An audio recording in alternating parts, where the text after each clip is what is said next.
meters in Bremen and 1,500 kilocycles. This is Klaus's favorite part of the show right here. Say again? This is Klaus's favorite part of the show, this segment right here. This one? Talking about kilohertz and antennas. And we have the Woody Woodpecker song. 2400 hours Central European Summer Time, and we'll resume our broadcasting operations at 0600 hours.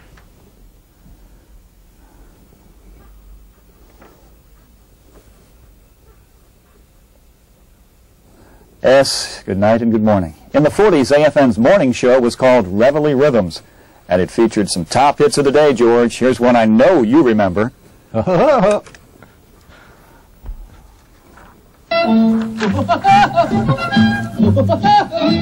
that's the Woody Woodpecker song.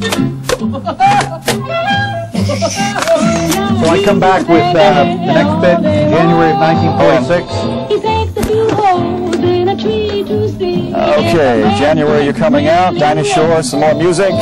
We got Buttons and Bows, next card. Say again? Buttons and Bows is our next card. Yeah. Followed by the 50 staff card. And we get to some of the interviews. Makes the other woodpeckers swoon. Great music. Though it doesn't make sense to the dollar. AFN Bremen soon led the network in original shows, special events, and dramatic productions. He was asked to carry on at the station as a civilian, but preferred to return to his wife, Jane, in the States, whom he hadn't seen since coming overseas. I can understand that. Yes, that's a tough decision to make. He had evidently come overseas in September of 1943.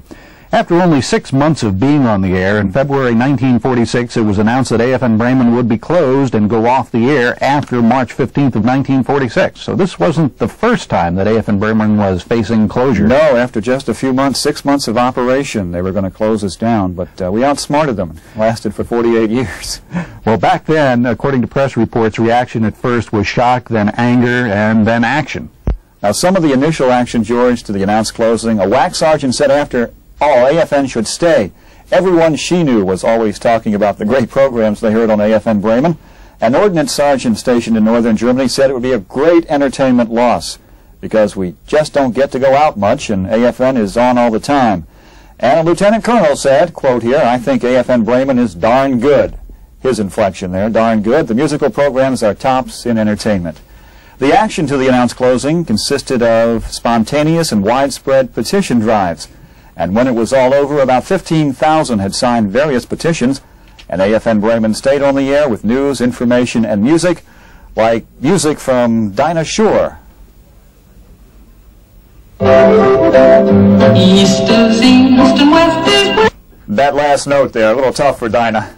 Cracked a contact lens on that one. I think she was in her 20s back then, from 1947, George. That was, if you ever get tired of hearing some of the same songs you'd think on AFN, that was on the charts for 6 months. In 1947, 25 weeks, AFN and all radio stations around the U.S. were playing Dinah Shore's Buttons and Bows. It's hard to get that kind of staying power today with a song staying in the top so long. During its early years, AFN Bremen was always undergoing a constant turnover of personnel. There wasn't any broadcast skill, or what today we call MOS in the military. Or AFSC for our Air Force folks. So the staff of AFN stations was taken from the former civilian broadcast professionals who became soldiers and sailors after being drafted into wartime service. One of the early Bremerhaven Port Reporter newspapers runs a front-page story, Enclave men relieve AFN's labor shortage as GIs answer the SOS call for help. Interestingly, George, this article says the need for more help was greatly needed. And help of sorts was on the way because this newspaper is dated May 17th, 1946, and that's the day I was born. Wow. During this personnel shortage, AFN Bremen actually ran a help wanted ad on the air and advertised on the radio for a new first sergeant, and they got one. It pays to advertise. Understand they traded 2 staff sergeants and a future draft choice. I think it was on Swap Shop or something like that, yeah. In 1949, with the military population of the Bremen enclave shifting north, AFN relocated from downtown Bremen to the port city of Bremerhaven and became AFN Bremerhaven. What happened is that one cold mid-October night in 1949, AFN Bremen was off the air at 2 a.m., as it did every night, but it signed on the next morning as AFN Bremerhaven, broadcasting from a new location. That location is where we're located right now, where we're broadcasting to you from Karl Schurz Kaserne. With a new location and a new name, AFN Bremerhaven entered the 1950s. Picture it, post-war Germany, 1959.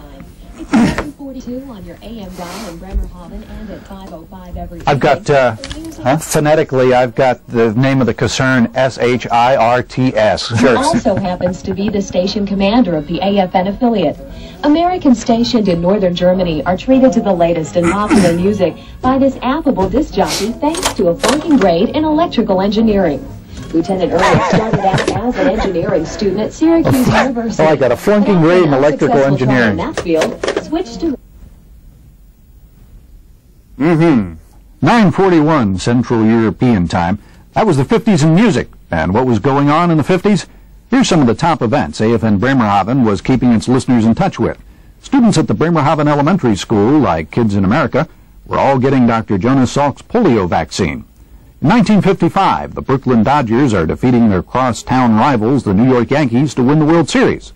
James Dean is the latest Hollywood heartthrob.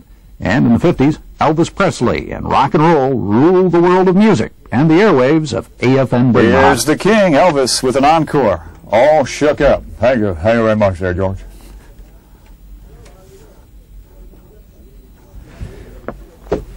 First block. It's for your own protection. This is the voice of the Benelux with the Stones, the Eagles, Led Zeppelin, Shape.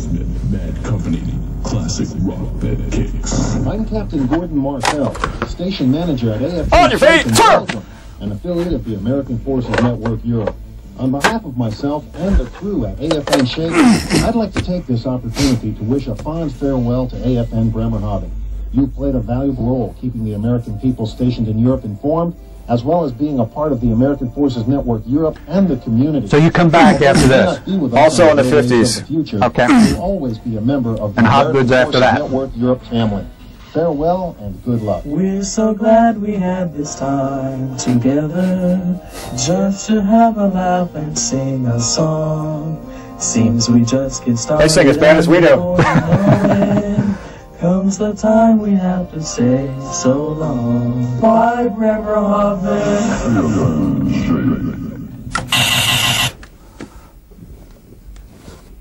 Better than the... Yes, a little bit of the 90s. Back to the 50s, George. Back to the 50s. In the 50s, we were lining up to see such movies as The Ten Commandments, The Bridge Over the River Kwai, Some Like It Hot with Marilyn Monroe, and the 50s epic movie Ben-Hur. In the 50s, AFN Radio News is reporting on President Eisenhower's re-election, the retirement of Winston Churchill, Nikita Khrushchev takes over in the Soviet Union, and in stateside news, AFN follows the early civil rights movement in the South and the admission of Alaska and Hawaii to the Union. And AFN Bremerhaven is covering local football, but as former staff member Bailey Hobgood recalls, not always successfly. Bailey Hobgood, I was at AFN the game that going along for the ride, and did not know anything about play-by-play, so I at least knew more about football than he did. So, make a long story short, Cosgrove and I showed up to do our first game. That was netted there, George. Stuttgart, I believe. And the first thing we found was he went on for 8 minutes. The Bremerhaven players. I made it 3:36. So all of that background work was for naught. We had no idea, judging through the game, with all the problems we had, we got the score wrong. So that was the last time that we did a broadcast together.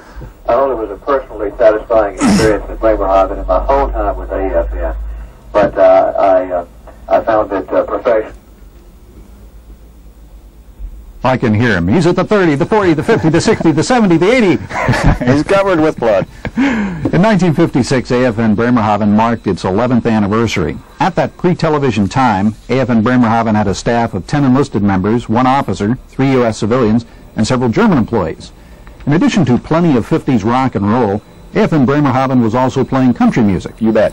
Specialist Danny Fulkerson was the host of AFN Bremerhaven's Hillbilly Gasthouse and Stick Buddy Jamboree. I understand that Hillbilly Gasthouse eventually spun off 2 new AFN hits, Gasthouse and AFN's Country Roads. It's okay.